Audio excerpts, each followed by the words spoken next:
नमस्कार साथियों, तो स्वागत है हमारे इस वीडियो में। तो भाई मेरे आज हम आपके बीच लेकर आए हैं प्रीवियस ईयर के क्वेश्चन यानी कि पीवाई क्यू, जो बिल्कुल मोस्ट इंपॉर्टेंट, बहुत मोस्ट इंपॉर्टेंट क्वेश्चन है और हर बार परीक्षा में आते हैं। हमने देखा कि जो 2018 और 2025 के बीच में जितने सबसे ज्यादा बार क्वेश्चन आए वो हम भाई मेरे पीवाई क्यू लेकर के आए हैं। बात समझ में आ गई? ये हमारी क्लास डेली चलती है। बात समझ में आ गई? अगर वीडियो अच्छी लगे तो लाइक और सब्सक्राइब भाई मेरे जरूर कीजिएगा। ठीक है, तो देखते हैं पहला क्वेश्चन क्या है हमारा। तो सबसे पहले भाई मेरे ये हमारा क्वेश्चन है जो सेट है, सेट 3BX यानी कि 2025 बोर्ड क्वेश्चन पेपर से लिया गया क्वेश्चन है। इस क्वेश्चन में भाई मेरे ये पहला क्वेश्चन है। इस क्वेश्चन को हम बताते हैं, जैसे लिखा है कि मल्टीपल चॉइस क्वेश्चन लिखा है ये tan थीटा बराबर 3/4 हो तो cos थीटा का मान ज्ञात करो। ये हमारा टेक्नोमेट्री का भाई मेरे सवाल है। इस सवाल में हमको कुछ नहीं करना, बिल्कुल सरल है। यानी कि अगर हमारा tan थीटा बराबर दिया है और tan थीटा बराबर 3/4 दिया गया है। बात समझ में आ गई? अच्छा, tan थीटा का भाई मेरे सूत्र हमारा क्या होता है, हम लाल बटे कक्का से निकाल सकते हैं। बात समझ में आ गई या नहीं है? तो tan का सूत्र हमारा होता है sin cos tan यानी कि लंब बटे आधार, यानी कि ये हमारा लंब हो गया, ये हमारा आधार हो गया। ठीक है, तो ये हमें यहाँ से चित्र भाई मेरे बना लेंगे। इसको टेम्परेरी, इसको ये हमारा A हो गया, ये B हो गया, ये C हो गया। तो लंब हमारा 3 हो गया, आधार हमारा कितना 4 हो गया। बात समझ में आ गई? क्या हो गया? आधार हमारा 4 हो गया। अब हमने आपको भैया बता रखा है भाई मेरे कि अगर कहीं पर भी हमको कर्ण निकालना हो, क्या निकालना हो? कर्ण निकालना हो, यानी कि हमको किसी भी कंडीशन में अगर कहीं भी कर्ण निकालना हो तो हमेशा प्लस संख्या होती है। बात समझ में आ गई? अगर हमको इसको निकालना है या इसको निकालना, अगर भाई इसको निकालना होगा तो ये दो रेखाएं दी होंगी, अगर इसको निकालना होगा तो ये दो रेखाएं दी होंगी। अगर कहीं पर भी कर्ण भाई मेरे निकलता है तो 3 का स्क्वायर हमारा कितना 9 होता है और 4 का स्क्वायर हमारा 16 होता है। जोड़ देते हैं 25 और 25 का हम अगर निकालेंगे तो हमारा कितना आ जाएगा भैया मेरे? 25 का रूट 5 आ जाएगा, यानी कि ये जो आंसर 5 निकल करके आएगा। बात समझ में आ गई? अब यहाँ से पूछ रहा है cos, तो भाई मेरे cos का सूत्र हमारा क्या होता है? आधार बटे कर्ण, यानी कि a बटे k। कौन सा भैया? आधार बटे कर्ण। तो आधार हमारा 4 है और k हमारा 5 निकाल करके लाए हैं, यानी कि जो 4/5 है भैया, ऑप्शन नंबर ए बिल्कुल राइट आंसर है। बात समझ में आ गई? यानी कि भाई मेरे हमारे कहने का मतलब ये है, अगर कहीं पर आपको कर्ण निकालना है, चाहिए दुनिया का कोई भी सवाल हो, अगर वो पाइथागोरस प्रमेय पर आधारित है भाई मेरे, तो कर्ण हमको निकालना, तो कर्ण हमेशा जुड़ता है। और एमसीक्यू क्वेश्चन कहीं पर भी आए, सवाल लगाने का तरीका आप समझ लीजिए, तुरंत विदिन 5 सेकंड में आप सवाल लगा लोगे। किस तरीके से लगा लोगे? बस यहाँ से सूत्र देखना कितना है, बस इसका स्क्वायर अगर कर्ण निकालना है तो जोड़ दो, और आधार लंब निकालना है तो भाई 3 का स्क्वायर 9 4 से 16 इनको घटा दो, तब हमारा आंसर आ जाएगा उसका रूट निकाल करके। बात समझ में आ गई? यानी कि हम आपको शॉर्ट से शॉर्ट तरीका बताएंगे जो एमसीक्यू के लिए सिर्फ आपको। अगला भाई मेरे क्वेश्चन है, ये क्वेश्चन है और पासे के सवाल हमने देखा है कि पासे के जो सवाल है हर परीक्षा में, हर प्रीवियस ईयर के पेपर में हर बार भैया क्वेश्चन आ रहे हैं। हम ये मोस्ट इंपॉर्टेंट है कि हर बार क्वेश्चन आया हुआ क्वेश्चन हमारा है। लिखा है एक पासे को एक बार फेंका जाता है, यानी कि कोई एक पासा है भाई मेरे, उसको एक बार फेंका जाता है तो एक सम संख्या आने की प्रायिकता क्या होगी? अब भाई मेरे एक बात यहाँ से समझ लीजिए कि जो पासा हमारा होता है, अच्छा पासे में संख्याएं फलक कितने होते हैं? तो फलक भाई मेरे बाबू मेरे बेटा, लाल पीले नीले हरे कितने होती हैं? फलक हमारे 6 होते हैं, यानी कि कुल फलक का कितनी होती है भैया? 6 होती है, बराबर 6 हमारी होती है। बात समझ में आ गई? इतनी बात समझ में आ गई? अब यहाँ से कह रहा है कि एक बार फेंका जाने की प्रायिकता, तो भाई 1 2 3 4 5 6, ये हमारे 6 फलक हो गई है। बात समझ में आ गई? अब यहाँ क्या कह रहा है? सम संख्या आने की प्रायिकता।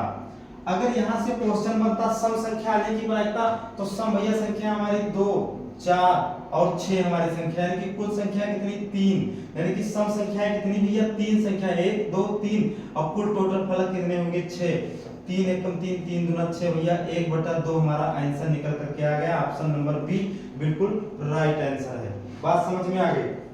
अगर यहाँ से कह दे विषम संख्या, तो विषम संख्या का भी यही सवाल होता। हमने आपको कल भी बताया था, कल के क्लास में भाई मेरे हमने बताया था कि विषम संख्या का क्या होता है, 1/2 ही आता है। बात समझ में आ गई।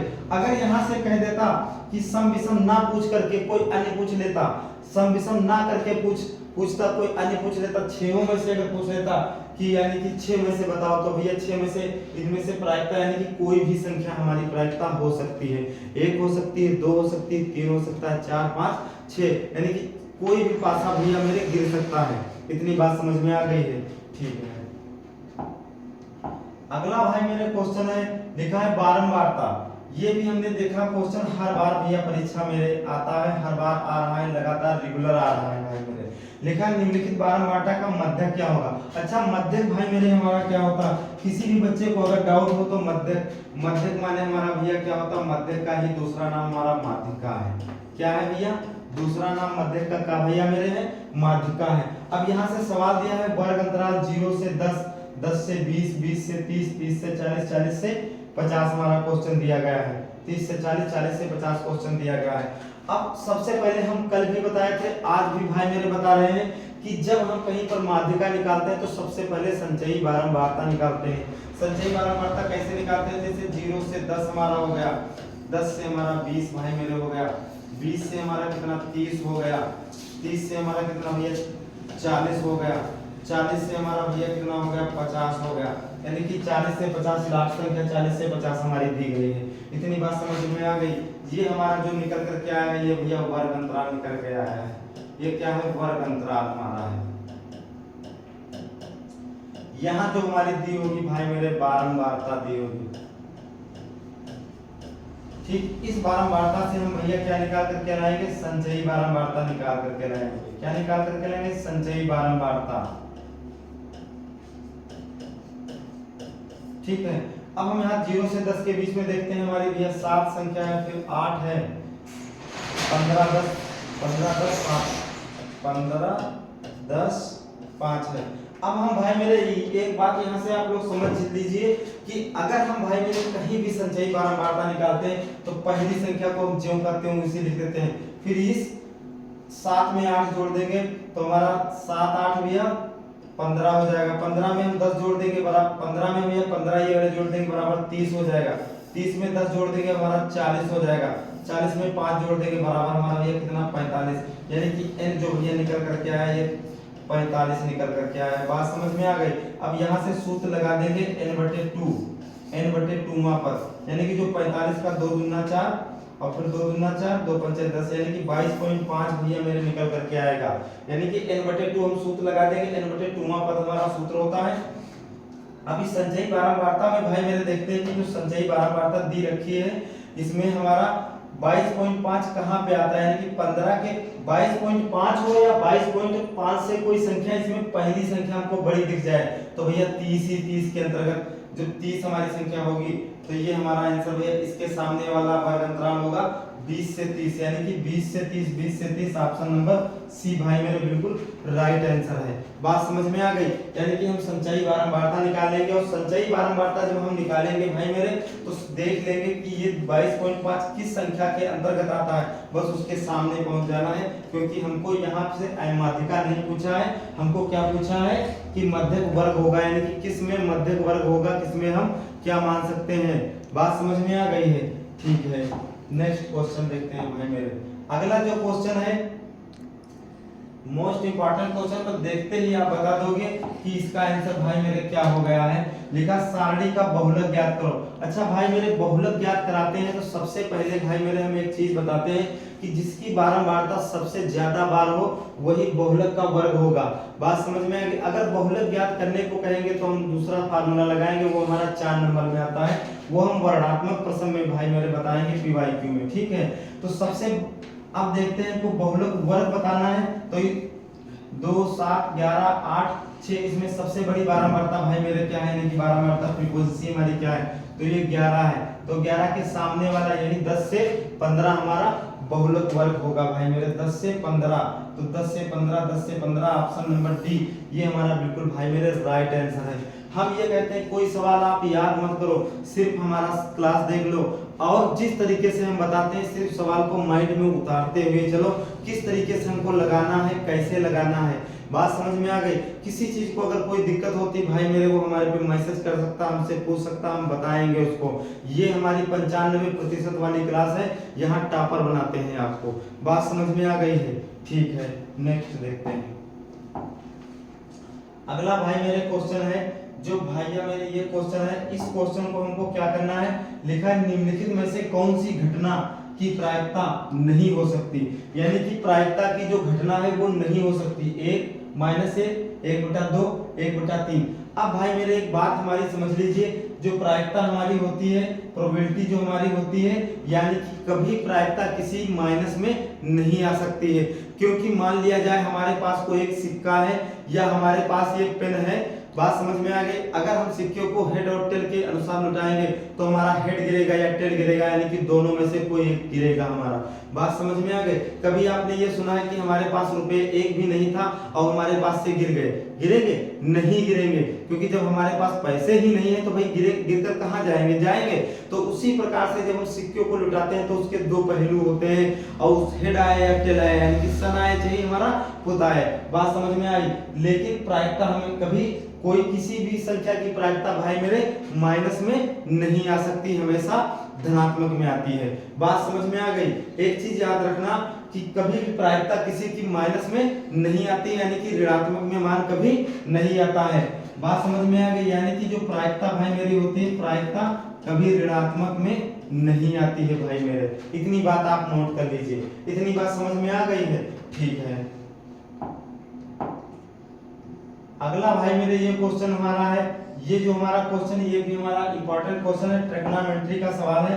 हमने अभी आपको बताया है, यानी कि यहाँ से एक क्वेश्चन दिया है 3 cot थीटा a बराबर 4, यानी कि तो इसको हम cot बराबर बाहर निकाल लेंगे तो ये हमारा कितना आ जाएगा? 4/4 भाई मेरे 3 आ जाएगा। कितना आ जाएगा? 4/3 आ जाएगा।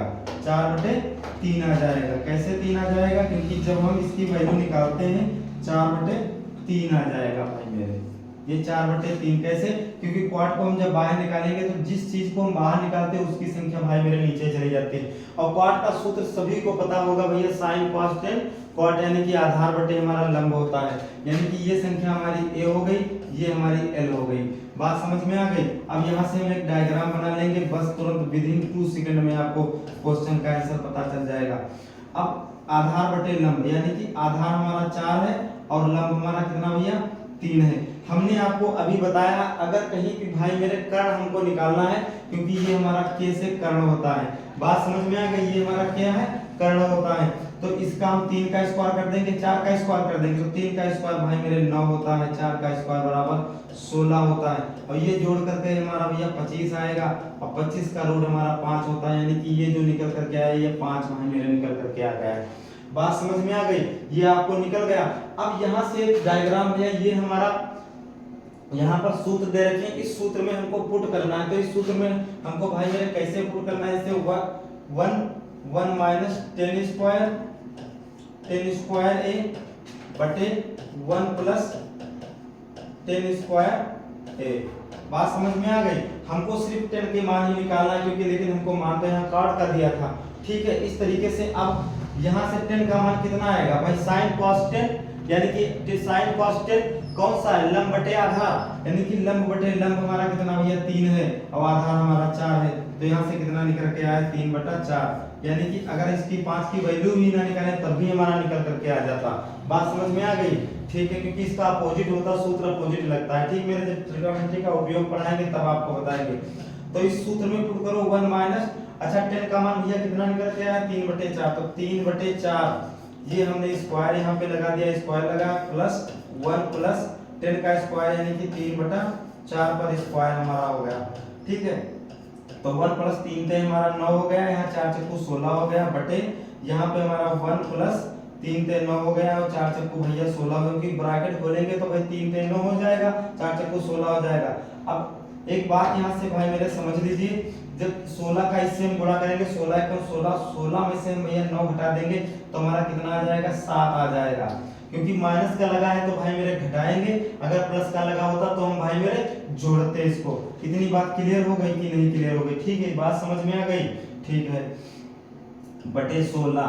ठीक है, अब यहाँ 16 एकम 16, 16 में से हम भैया 16, अब यहाँ प्लस का चिन्ह है तो हम इसको प्लस कर देंगे। ठीक, तो 16 9 कितना हमारा भैया 25 हो गया। 25 बटा हमारा कितना 16, 16 से 16 कट गए तो हमारा कितना बचा, 60 बटे 25 भैया बचा। ये हमारा बिल्कुल भाई मेरे राइट आंसर है, 7 बटे 25, 7 बटे 25, 7 बटे 25, ऑप्शन नंबर ए भाई मेरे बिल्कुल राइट आंसर है। अगर यहीं से हमको ये चीज हम ना लगाएं तब भी हम सवाल को लगा देते हैं, क्योंकि कॉट जो हमारा होता है, कॉट का उल्टा 10 होता है। 10 भाई जैसे हमारा कॉट ये हमारा 10 है, 10 का उल्टा हमारा कॉट होता है। यहीं से हम इसको क्योंकि हम 5 की वैल्यू नहीं निकालते तब भी हम आंसर ला सकते थे। इतनी बात समझ में आ गई? ठीक भैया, मेरे बताते हैं दूसरा सवाल।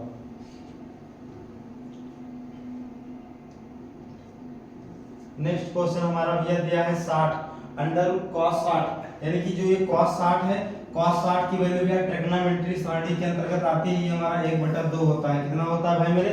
1/2। cos 60 का मान हमारा कितना होता है भाई मेरे?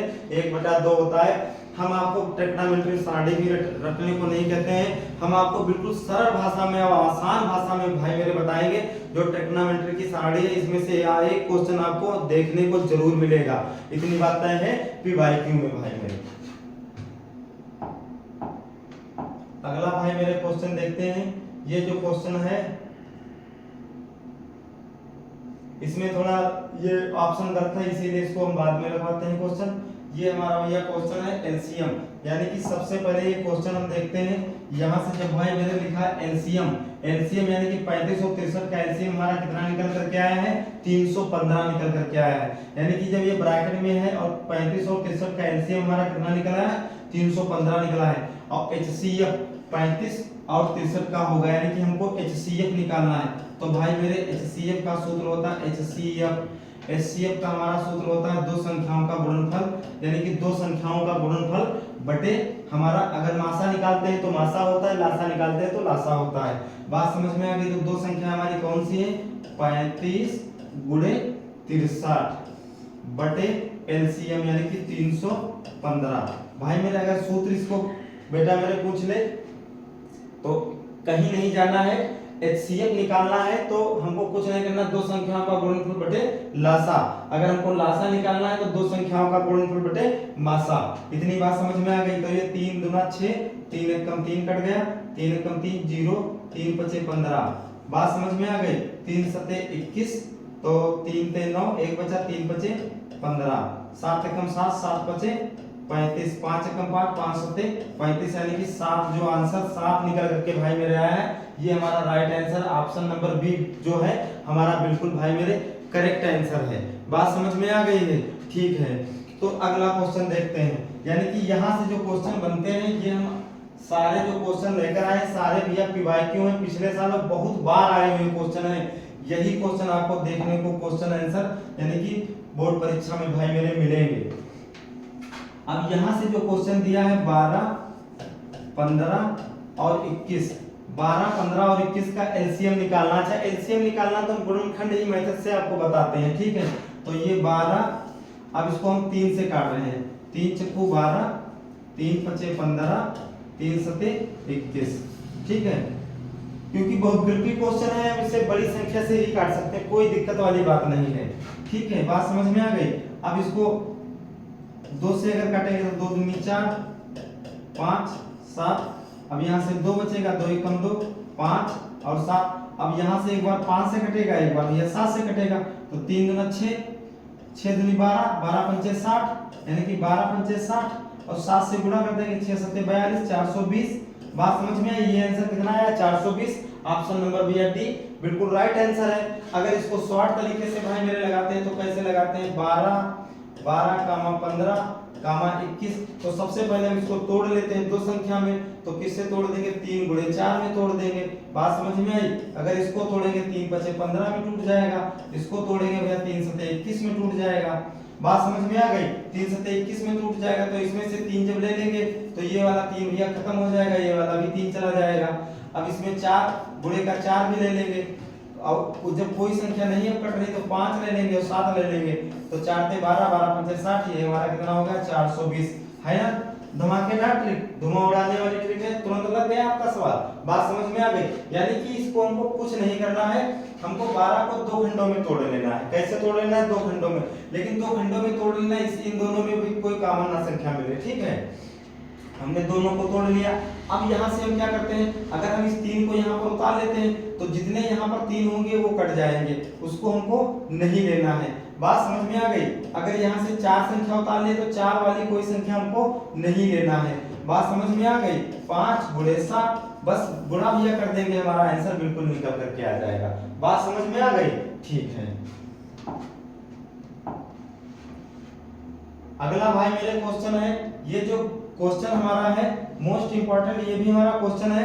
लिखा है √2 और 2 माइनस √2 का गुणनफल होगा। अच्छा, गुणनफल होगा तो इनको इसको गुणा बताना है। क्या बताना है? एक अपरिमेय संख्या होगी, एक परिमेय संख्या होगी, पूर्णांक संख्या होगी, उपरोक्त में से कोई नहीं होगा।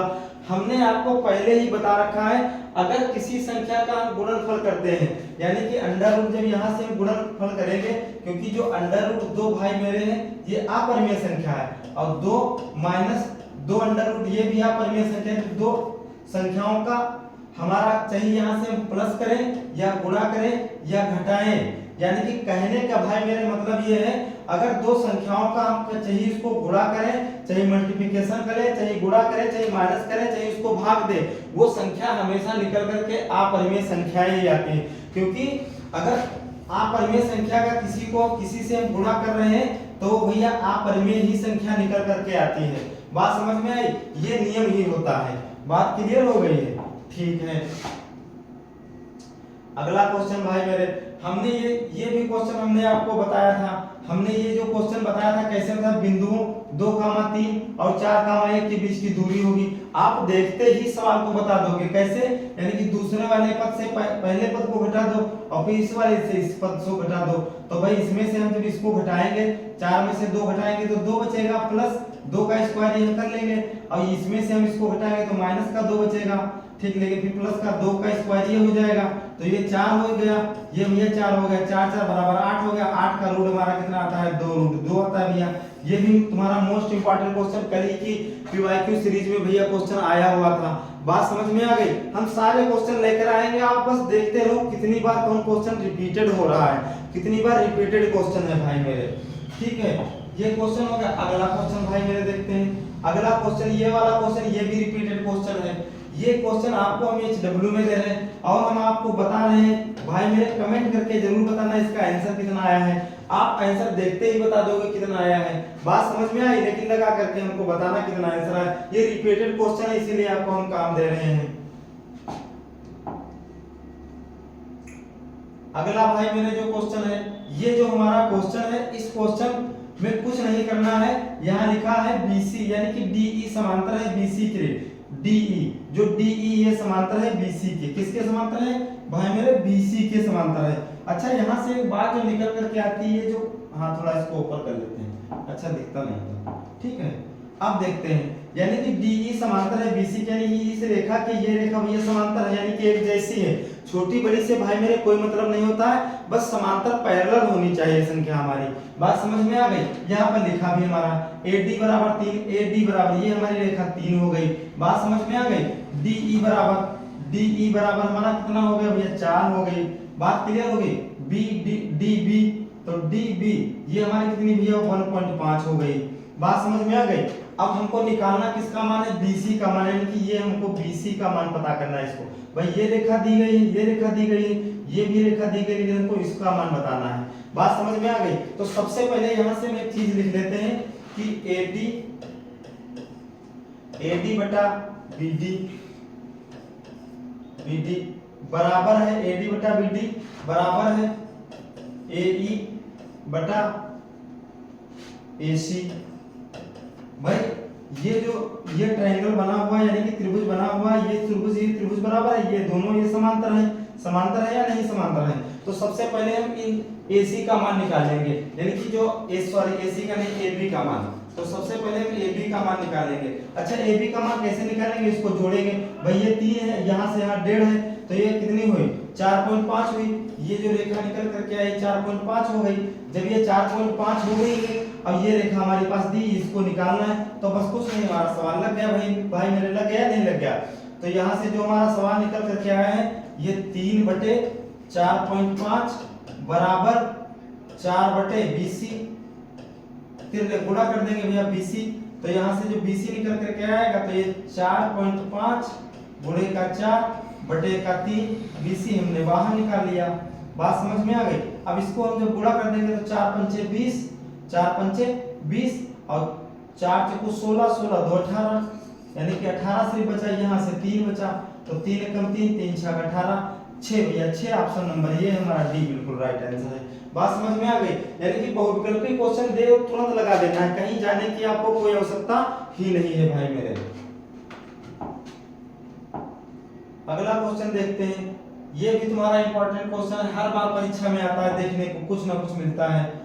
ये जो हमारा भाई मेरे क्वेश्चन है, तो भैया मेरे एक बात हमारी समझ लीजिए, यहां से दिया है 6 सेमी त्रिज्या, यानी कि r बराबर भैया कितना दिया है 6 सेमी दिया है।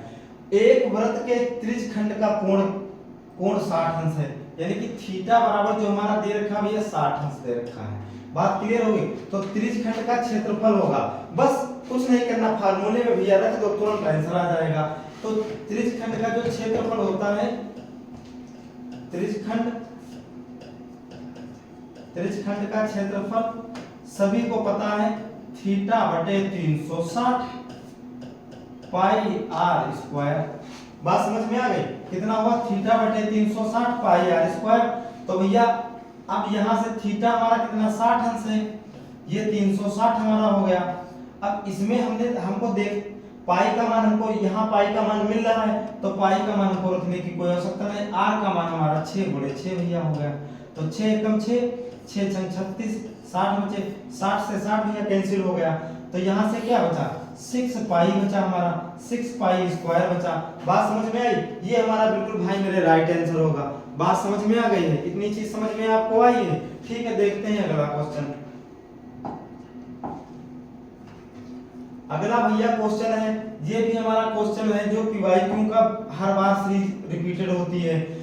लिखा है 10 सेमी भुजा वाले 2 घन, यानी कि कोई एक 10 सेमी भुजा है भाई मेरे, उसके 2 घन बनाए जाते हैं। तो घन सबसे पहले हम आपको घन बना करके दिखाते हैं। ठीक है, ये भैया क्या घन है, एक ये घन है और एक घन हम और यहां से बना रहे हैं आपको।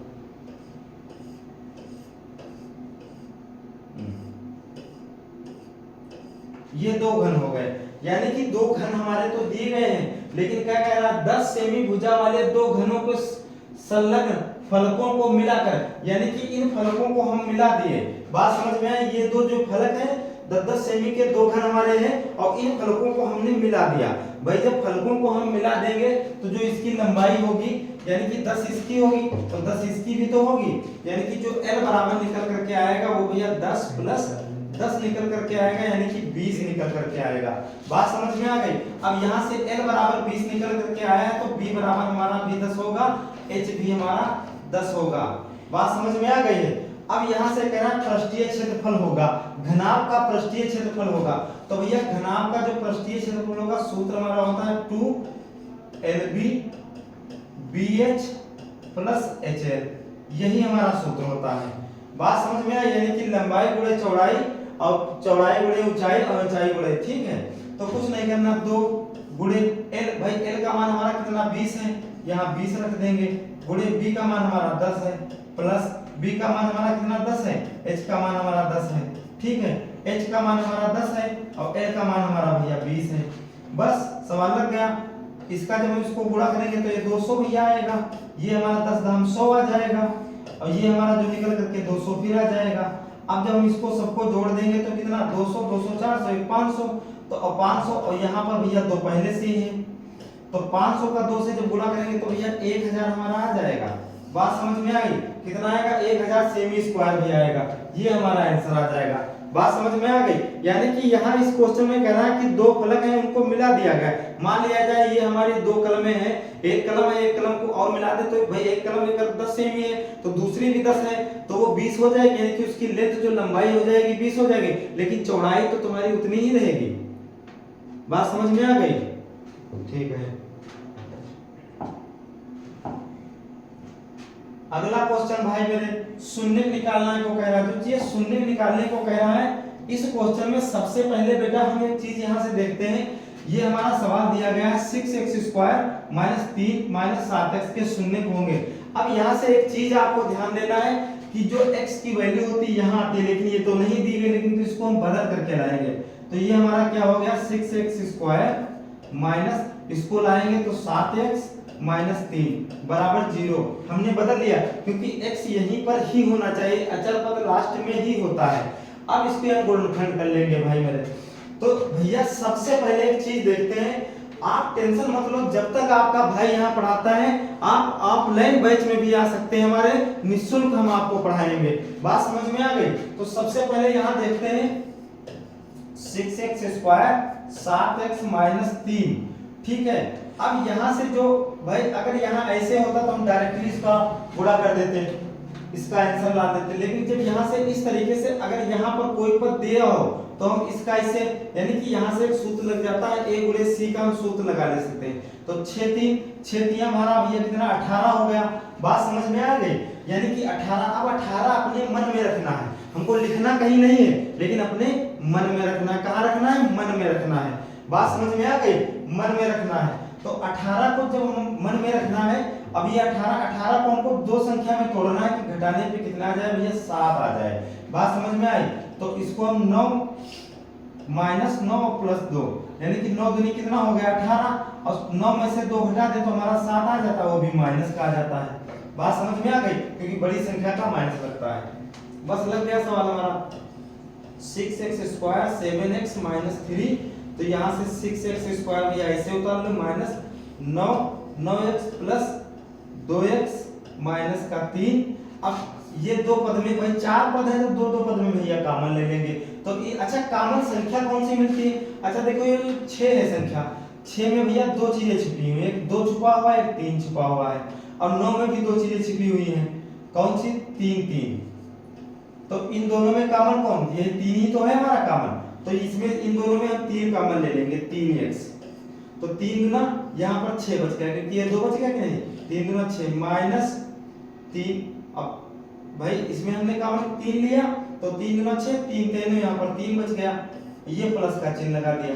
अब इनमें कोई कॉमन नहीं, तो जब कोई कॉमन नहीं तो एक कॉमन ले सकते हैं, यानी कि जब कोई संख्या भी भाई मेरे कॉमन नहीं है तो उसको एक संख्या हम कॉमन ले सकते हैं।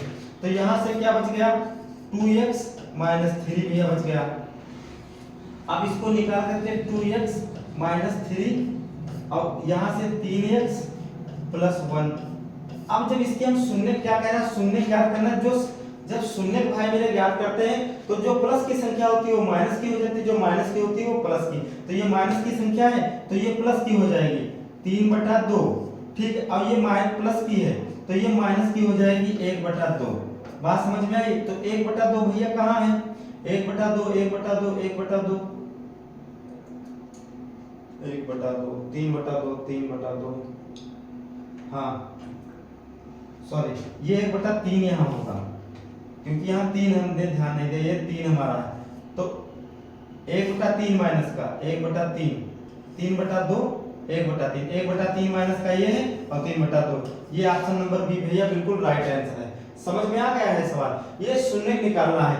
ये अधिकतर क्वेश्चन आपको वर्णात्मक में भी देखने को मिलेगा, लेकिन इसमें एक चीज और जुड़ जाएगी, सत्यता की जांच जुड़ जाएगी। बात समझ में आ गई? ठीक है। अगला भाई क्वेश्चन है, ये हमारा क्वेश्चन, ये भी हमारा मोस्ट इंपॉर्टेंट क्वेश्चन है, हर बार परीक्षा में आया हुआ क्वेश्चन। कह रहा है 4/x यानी कि रैखिक समीकरण युग्म 4/x + 2y = 8, 2x + 3y = 12 के हलों की संख्या होगी, यानी कि हलों की संख्या होगी केवल एक, अनंत, 2 या इनमें से कोई नहीं। बात समझ में आ गई? तो सबसे पहले यहीं से आपको बता दें, इसको हम a1 मान लेंगे, इसको b1 मान लेंगे और इसको भैया c1 मान लेंगे।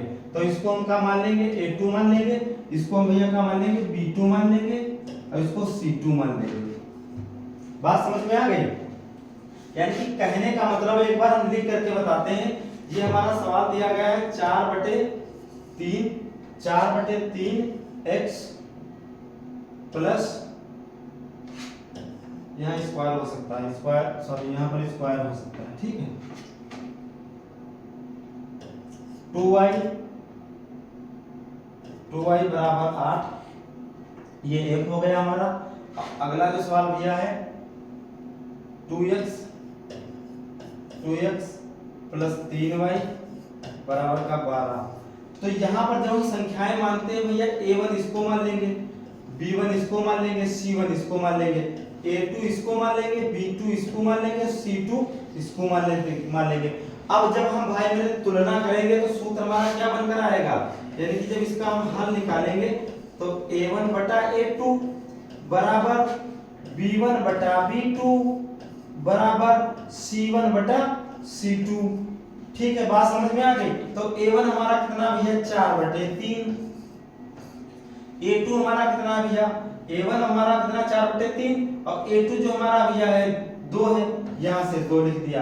अब ये बराबर हो गया, b1 हमारा भैया कितना है 2 है, b2 हमारा कितना भैया 3 है, बराबर c1 हमारा कितना भैया 8 है, c2 बराबर भाई मेरे कितना है 12 है, 12 है।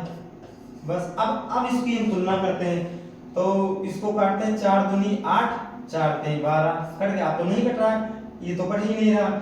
इसको हम काटते हैं, 2 1 कम 2, 2 दूना 4।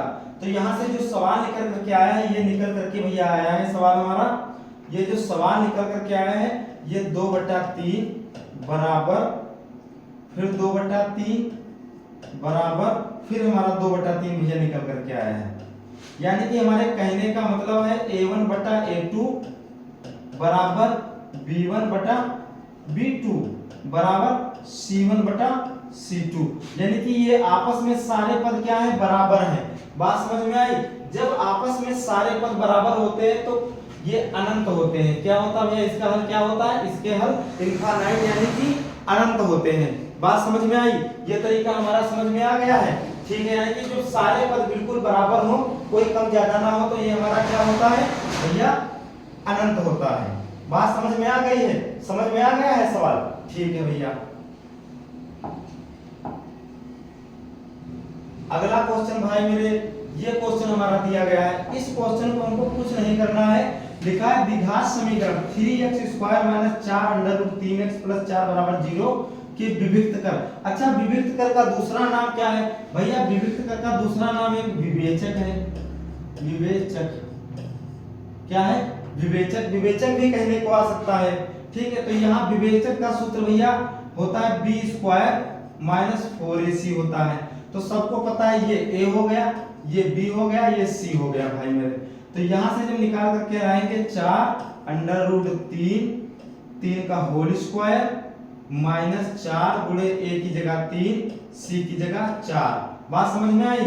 अब इसको हम जब हल करेंगे भाई, ये रूट कटेगा तो ये वाला, ये स्क्वायर कटेगा तो रूट कट जाएगा, कट जाएगा या नहीं कट जाएगा? तो ये 4 चक्कू 16 हो जाएगा, क्योंकि जब ये रूट आगे लिखा हो तो इसका स्क्वायर हो जाता है। 4 चक्कू 16 गुणे 3 -4 ते 12, 12 चक्कू 48 भैया हो गया।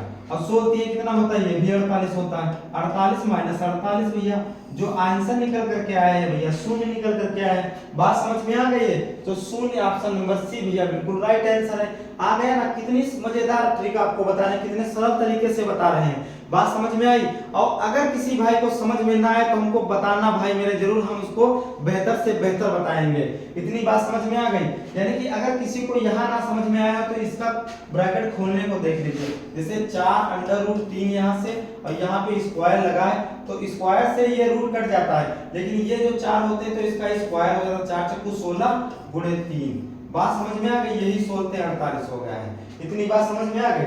ठीक है। अगला भाई मेरे क्वेश्चन है, ये हमारा किसका क्वेश्चन? समांतर श्रेणी का क्वेश्चन है।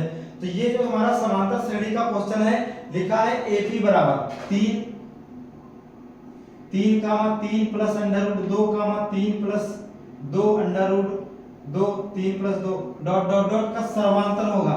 अब एक बात समझ लीजिए, सर्वांतर होगा तो हमको कुछ नहीं करना है, हमको सिर्फ एक पद और दो पद, इन पदों से हमको कोई मतलब नहीं, कोई आवश्यकता ही नहीं है। तो सबसे पहले आप सभी को पता है पहले पद को हम क्या कहते हैं भैया, पहले पद को हम क्या कहते हैं, पहले पद को हम भैया क्या कहते हैं, पहले पद को हम कहते हैं a बराबर, तो यानी कि पहला पद, पहला पद जो समीकरण का होता है यानी कि सवाल का, उसको हम a से डिनोट करते हैं, तो a बराबर हमारा भैया कितना हो गया, 3 हो गया।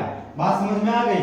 अब जब यहाँ से सर्वांतर यानी कि अंतर निकालना है, हमको क्या निकालना है, d निकालना है, अंतिम पद निकालना है, तो d निकालना है। तो d जब हम निकालते हैं तो इसका सूत्र होता है a2 से -a1, यानी कि पहले दूसरे वाले पद से पहला पद हमारा घट जाता है, दूसरे वाले पद से पहला पद घट जाता है, तो दूसरा वाला पद भैया हम उतार लेते हैं 3 + √2 - 3, तो 3 से ये प्लस, ये माइनस का ये प्लस का खत्म, यानी कि कितना बचा √2। ये जो d बराबर निकल करके आया भैया √2 हमारा निकल करके आया √2, ऑप्शन नंबर डी यानी कि इज द राइट आंसर। बात समझ में आ गई, समझ में आ रहा क्वेश्चन, ठीक है। यानी कि वो कुछ नहीं, यहाँ ये संख्या हमको कुछ लिखने की आवश्यकता ही नहीं, सर्वांतर अगर निकाल रहा है, ठीक है भैया। अब वर्णात्मक प्रश्न चालू हो गए, तो मिलते हैं अगले वीडियो में। इस वीडियो के माध्यम से अब हमको भाई मेरे बताना जरूर क्या दिक्कत है क्या दिक्कत नहीं है। तब तक के लिए